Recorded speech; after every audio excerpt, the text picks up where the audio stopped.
So there's a question: what is organization?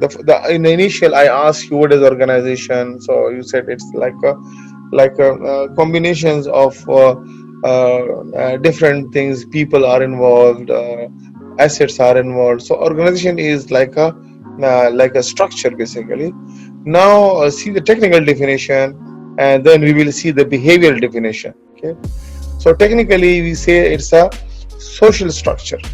It is what? It is a social structure that processes resources from environment to produce output. Okay, so it takes the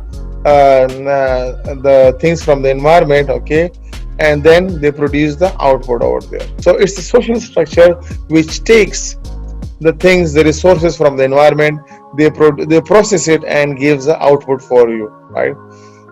Let's suppose eBay. So in eBay organization, okay, what they process? People's orders. People orders, okay, and then delivery. So output is, what is the output here? Delivery. Delivery over there.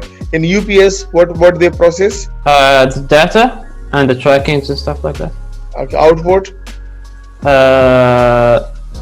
Customers can track the Packages. Output is the packages. Yeah. Okay, right. So you receive the package. That is the output you have. Okay. These are the main outputs we have from the university. So in academia, the output is a student as well as the research over there. So this is like the formal definition. It's a social structure. Why we call it social structure? Because humans are involved in this one. So that's why we call it social structure. So a formal legal entity, and the important thing is legal. You have to make it legal. There should be a permission from the government that I'm opening this organization. Okay. So if there is no permission from the organization, it's not an organization. With the internal rules, okay. So it has some internal rules, just like our university. They have their own rules, okay, and all procedures: how to take admission, how to take the course, how to register the course. So there are some procedures over there, as well as social structure. Social structure means some are students, some are teachers, some are deans, some are presidents, some are vice presidents. So there is a social structure in this organization over there. Now we see the behavioral one. So in the behavioral definition, it's a collection of rights.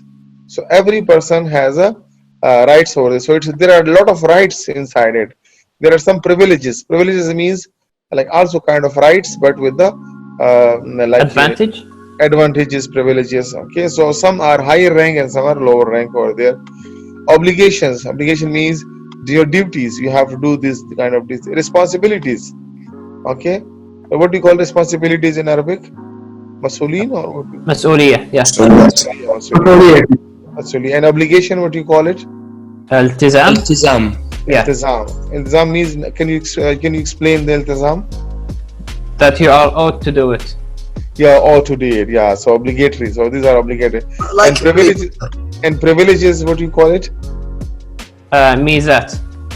Mamizat. Okay, Yeah. right. And rights mean haqooq.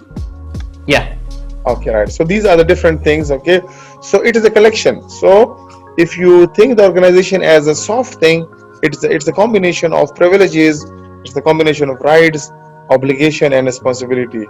Okay, so which is that is delicately balanced over the period of time. So you have to balance. You need to make a balance in all this thing through conflict and conflict resolution. Sometimes conflicts comes. Some employee says I have more right. Some people say I have more privileges. Some say I have less privileges. Some say I will not do this responsibility. Some say I will do this responsibility. This is my friend. So there is some conflicts can come, and you need to resolve the conflicts. Resolve means finish the conflicts over there, right?